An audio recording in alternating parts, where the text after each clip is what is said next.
సామర్లకోట మండలం పి వేమవరం గ్రామానికి చెందిన కిరణ్ కార్తిక్ ను అత్యంత దారుణంగా హత్య చేసిన దుండగులను కఠినంగా శిక్షించి న్యాయం చేయాలని కోరుతూ బాధిత కుటుంబ సభ్యులు జిల్లా ప్రజా ఫిర్యాదుల పరిష్కార కార్యక్రమంలో వినతి పత్రం సమర్పించారు. ఈ సందర్భంగా మృతుని తల్లిదండ్రులు వీర వెంకటరమణ స్వరూపులు మాట్లాడుతూ కృష్ణప్రసాద్ వినోద్ అనే వ్యక్తులు తమ కుమారుడు కిరణ్ కార్తిక్ ను అత్యంత కిరాతకంగా హత్య చేయడం జరిగిందని కన్నీటి పర్యంతమయ్యారు.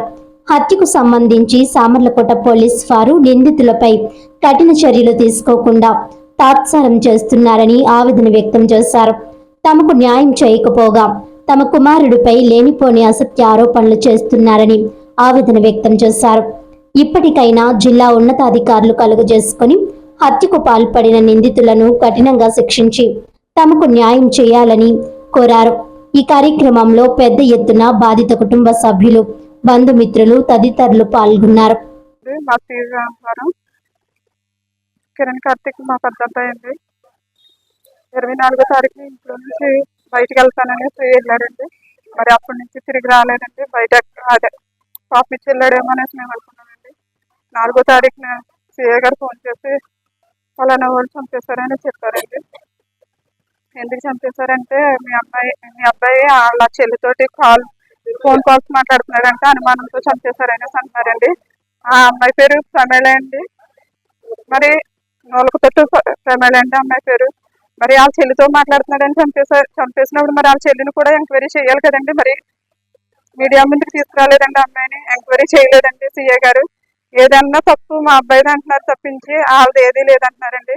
ఆ అమ్మాయి కాల్ డేటా కూడా తీయలేదండి. ఇప్పటికి వచ్చి మా అబ్బాయి కాల్ డేటా తీసినప్పుడు ఆ అమ్మాయి ఒకసారి కూడా ఆడి మొహం కూడా చూసుకోవడానికి లేదండి. మేము 11 రోజుల తర్వాత వచ్చి లొంగిపోయినప్పుడు వాళ్ళన్నీ పక్కాగా ప్లాన్ చేసుకుని వచ్చి లొంగిపోయారండి.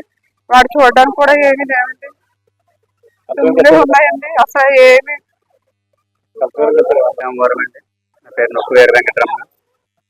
నా పెద్ద కుమారుడు కిరణ్ కార్తిక్ని 24వ తారీఖున 24/6 అతి దారుణంగా హత్య చేశారండి. ఆ రోజు రాత్రి హత్య చేసేసి వాళ్ళు పోయి తీసి గుర్తులో పాతి పెట్టేశారండి. నేను నా కుమారుడు బయటికి వెళ్ళిపోయాడు, ఇంకా వస్తాడు, రేపు వస్తాడు, ఎల్లుండి వస్తాడు, నేను తిరుగుతూ ఉన్నాను. మరి సామర్లకోట పోలీస్ స్టేషన్లో 26వ తారీఖుని కంప్లైంట్ ఇచ్చాను. కంప్లైంట్ ఇచ్చిన తర్వాత నెతుకుతామని చెప్పేసి వాళ్ళు అన్నారు. మేము కూడా నెతుకుతా ఉన్నాం.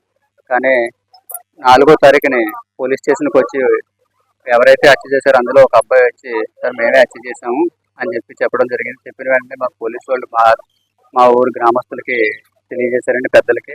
మేము మా గ్రామస్తులు అందరూ వెళ్ళాము. వెళ్ళిన తర్వాత ఇలా పలానా వ్యక్తి హత్య చేశాడంట అని చెప్పేసి అన్నారు. చెప్పిన తర్వాత సరే మేము ఆ బాడీ గట్ట తీసుకుని అన్నీ అయిపోయిన తర్వాత అదే రోజు రాత్రి చాలా వేదనతో మేము వెళ్ళామండి. సార్ హత్య చేసిన కారణం ఇది ఒకటే కాదండి, ఇంకా చాలా మంది ఉన్నారు దీని వెనకదల. అలాగే మాకు అనుమానితులు ఎవరెవరైతే ఉన్నారో వాళ్ళ పేర్లన్నీ మేము పోలీస్ స్టేషన్లో సీఏ గారికి ఇచ్చామండి. కానీ సీఏ గారు మరి ఎటువంటి చర్య తీసుకోలేదు. వాళ్ళ మీద తీసుకోకపోగా జరుగుతుంది అది ఇది అని చెప్పి కాలవ్యాపన చేస్తున్నారు.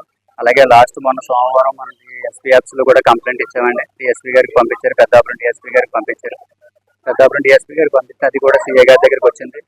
ఆ కాపీ అందినట్టుగా లెటర్ ఇచ్చారు, కానీ ఏం జరుగుతుంది ఎంక్వైరీ అన్న దానికోసం ఇప్పుడు వరకు ఏమీ చెప్పలేదండి. మరి మేము అడిగితే ఇంకా టైం ఉంది కదా, 50 రోజులు ఉంది కదా, 40 రోజులు ఉంది కదా, ఉంటే దొరుకుతారు అంటున్నారు తప్పించి ఎంక్వైరీ అయితే చేయట్లేదు. నేనైతే సీఏ గారిని ఒకటి కోరుకున్నానండి, నా కొడుకు ఎలాంటోడు, అమ్మాయి ఎలాంటిదో ఏంటన్నది మీరు ఏదైతే కంప్లైంట్ పెట్టాడో వాళ్ళు ఆ కంప్లైంట్ ప్రకారం మా ఊరంతా తిరిగి ప్రతి ఇంటింటికి వెళ్ళి అడగండి, ఎంక్వైరీ చేయండి. వాస్తవం ఏదన్నది మీకు తెలుస్తుంది. ఎంక్వైరీ చేయకుండా వస్తున్నారు, పిలుస్తున్నారు, కాల్ డేటా వస్తుందని చెప్తున్నారండి. ఒకే వీధిలో ఉన్న వాళ్ళు కాల్స్ ఎలా మాట్లాడుకుంటారండి. కావాలంటే ప్లాన్ ప్రకారంగా అతి ఘోరంగా చంపేసి కప్పెట్టేసారు అండి. 11 రోజుల తర్వాత చెప్పారంటే వాళ్ళు ఎన్ని రకాలుగా ప్లాన్ చేసుకుంటారో ఆలోచించండి. సీఏ గారు అంటే అదేమీ లేదు అన్నట్టుగానే మాట్లాడుతున్నారు తప్ప మాకైతే న్యాయం జరిగేలాగా ఏమీ మాట్లాడట్లేదండి. నా కుమారుని ఎవరైతే చేశారో వాళ్ళు నాకు